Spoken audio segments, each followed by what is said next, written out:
We deliver fantastic outcomes to a population of broadly 700,000 for most of our hospital services, but for a much wider population for some of our tertiary services. And the challenge for us going forward as an organisation is how do you continually develop and grow your capability as an organisation, absolutely confident that they would receive the best possible care and they would get the best possible outcome. We've got 7,500 staff coming in every day, every week, every month throughout the year thinking about how can I do something different today from yesterday for the benefit of patients. Just think what a fantastically different organisation this would be, how different it would feel to get there. But saying it and doing it are two completely different things, because I absolutely recognise the challenge in all of that.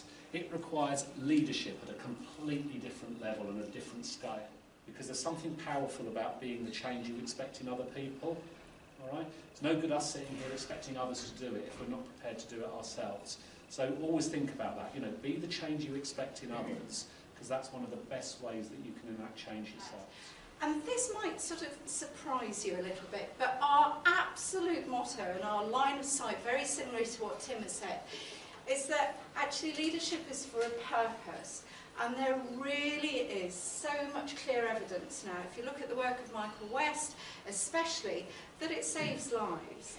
Leadership starts the first day that you come in to work in the NHS. Okay? So it's just compliance. We all know about the sort of the top-down command and control type of leadership that has worked really well, but now it's no longer working. The world is changing, and it really is about our collective goals that we're working towards.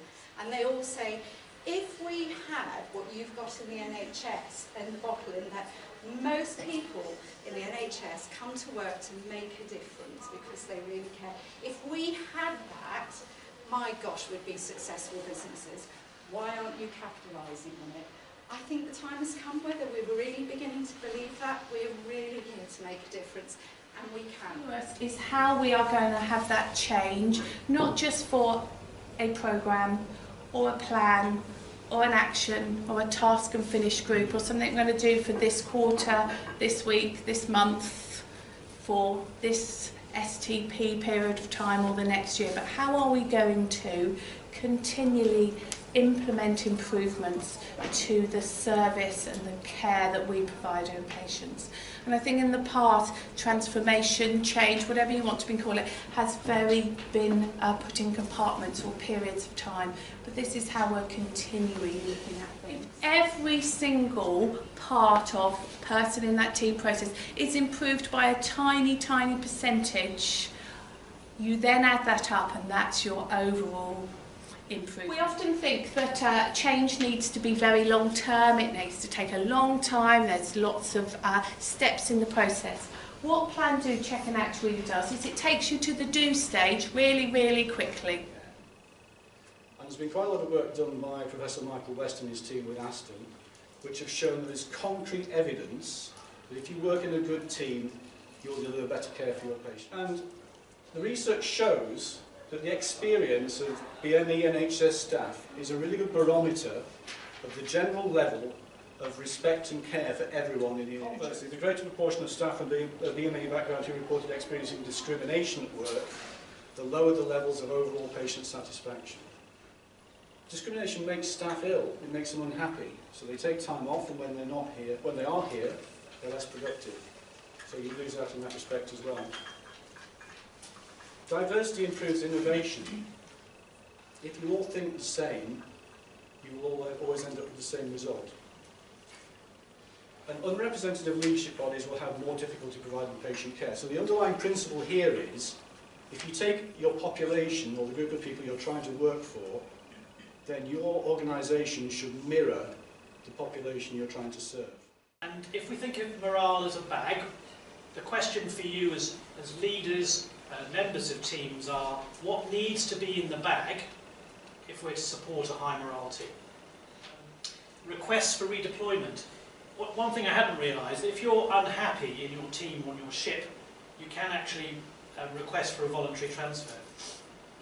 So if you've got a ship where a lot of people are requesting transfer, that tells you something about the ship, and senior leaders are looking at all this data all the time as direct measures of how the team are performing. Leadership.